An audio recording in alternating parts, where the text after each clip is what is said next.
That record heat Aaron mentioned is the reason you're seeing more bees and sooner this spring. Yeah, it is peak time for house hunting time for homeless bees. That's according to a bee expert. 9 Your Side's Valerie Cavazos joins us live on the east side with more behind their behavior. Valerie.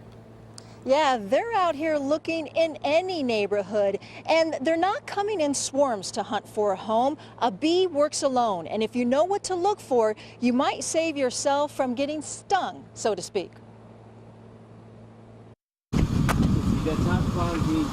Hear that? The ominous sound of a swarm of bees, near earshot of a worried homeowner who called Greg Denker of Arizona Bee Control. He's been getting rid of bees for nearly 5 decades, so he knows exactly how these tiny house hunters, or scouts, work.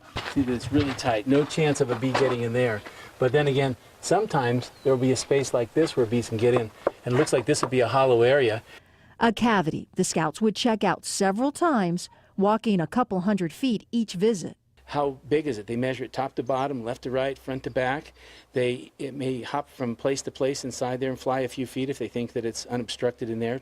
Scouts have a detailed house hunting list that starts with lots of space. They need adequate airflow. They want a solid surface to build down from. And they want shade to help maintain a consistent temperature, preferably never higher than 100 degrees.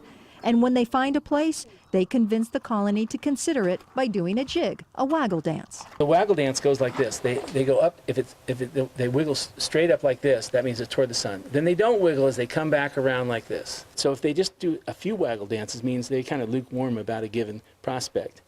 If they continue to do it over and over and over again, that indicates their degree of enthusiasm. Choosing this, an out-of-sight cavity, rather than the harsh outdoors. But if there's a cavity involved, they're there to stay. And not only stay, but multiply.